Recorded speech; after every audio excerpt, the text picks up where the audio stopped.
Thierry Henry yang nonton pertandingan Juventus, Maguire yang jadikan Manchester United menang, Mbappe yang cetak gol lagi, Maroko yang juara Piala Dunia, Nico Paz yang berhasil kalahkan Juventus, hingga Messi yang jadi top skor MLS. I'm gonna love you.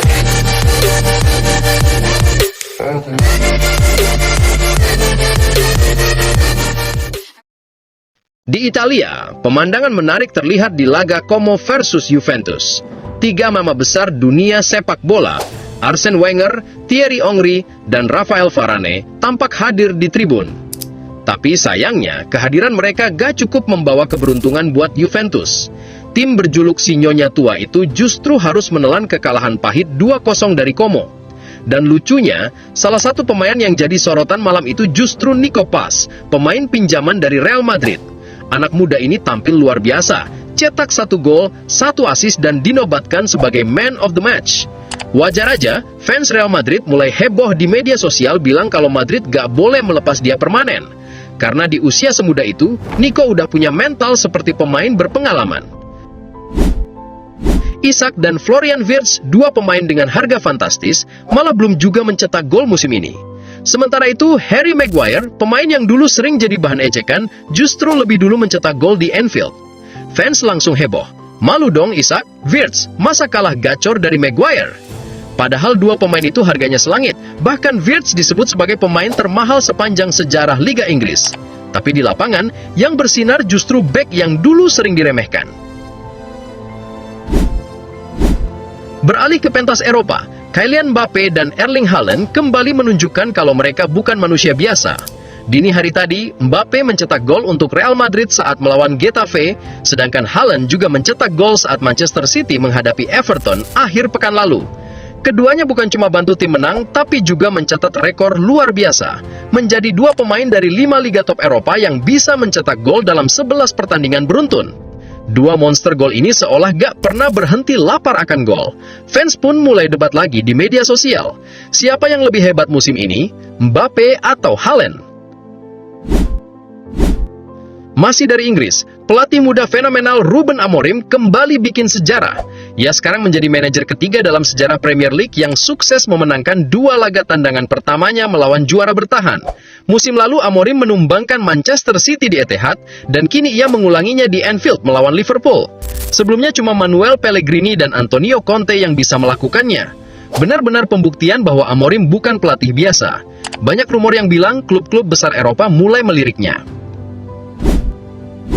Lalu dari pentas dunia, Maroko bikin kejutan besar di ajang Piala Dunia U20 2025. Tim muda mereka berhasil mengalahkan Argentina 2-0 di final dan mengangkat trofi juara dunia. Laga yang berlangsung di Stadion Julio Martinez Pradanos, Chile itu jadi saksi sejarah baru bagi sepak bola Afrika. 2 gol cepat dari Yasir Zabiri di menit ke-12 dan 29 langsung mematikan perlawanan Argentina.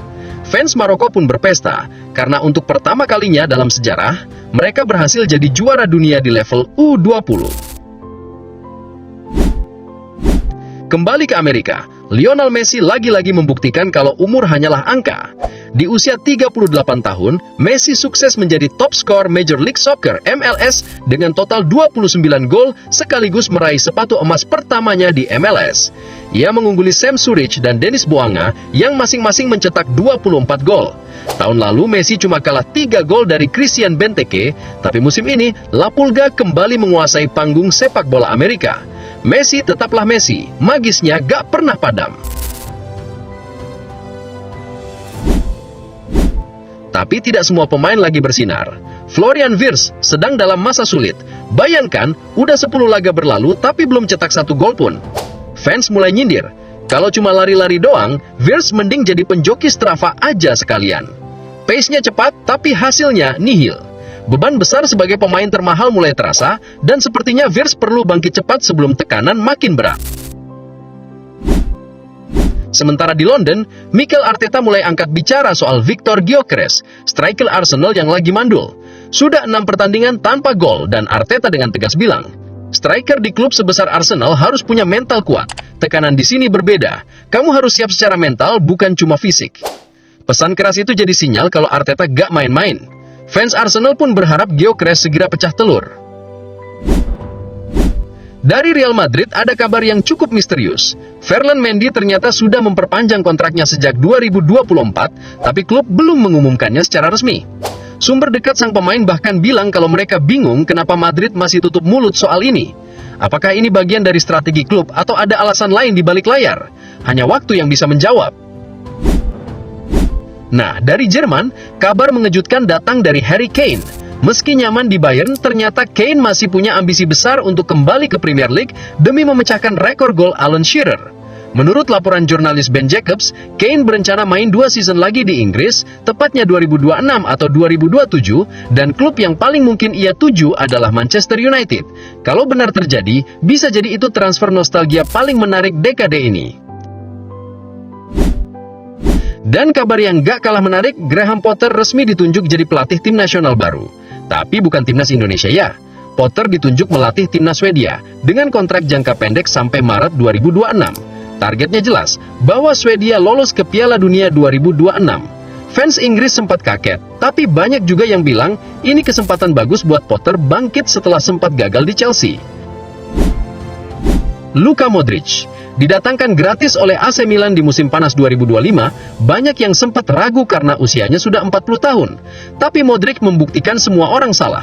Dalam 6 laga sebagai starter, ia tampil luar biasa. Masih jadi motor lini tengah dan pemimpin sejati di ruang ganti. Namun laporan terbaru dari Defensa Central menyebutkan, Modric hanya berencana main 1 musim di Milan. Setelah kontraknya habis di Juni 2026, ia hampir pasti akan pensiun dan kembali ke Real Madrid untuk mengambil peran baru. Entah sebagai duta klub, pelatih muda, atau staf teknis. Sebelum itu, Modric ingin ambil cuti setahun untuk fokus pada keluarga dan ikut kursus pelatihan. Sebuah akhir karir yang tenang dan penuh hormat bagi salah satu gelandang terbaik sepanjang masa. 1 hour later. Trent Alexander-Arnold mulai memberi sinyal positif soal comeback-nya. Hari ini, bek andalan Liverpool itu sudah terlihat ikut dalam sesi latihan penuh bersama tim. Kalau semuanya berjalan lancar, bukan tak mungkin Trent langsung dibawa dalam laga melawan Juventus nanti. Kembalinya Trent tentu jadi angin segar bagi The Reds yang tengah berjuang menemukan kembali performa terbaik mereka. Sementara itu, datang kabar mengejutkan dari Indonesia. Legenda sepak bola dunia sekaligus mantan pemain Real Madrid, Marcelo, tengah menikmati waktu di Bali. Tapi kedatangannya bukan sekedar untuk liburan. Marcelo juga turut berbagi ilmu sepak bola kepada para pemain Akademi Bali United.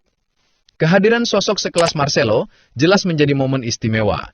Pemain yang pernah mengangkat 5 trofi Liga Champions bersama Real Madrid itu menunjukkan sikap rendah hati dengan ikut melatih dan bermain bersama para pemain muda. Antusiasme para pemain Akademi Bali United pun luar biasa. Mereka tampak sangat bersemangat bisa belajar langsung dari salah satu bek kiri terbaik sepanjang masa.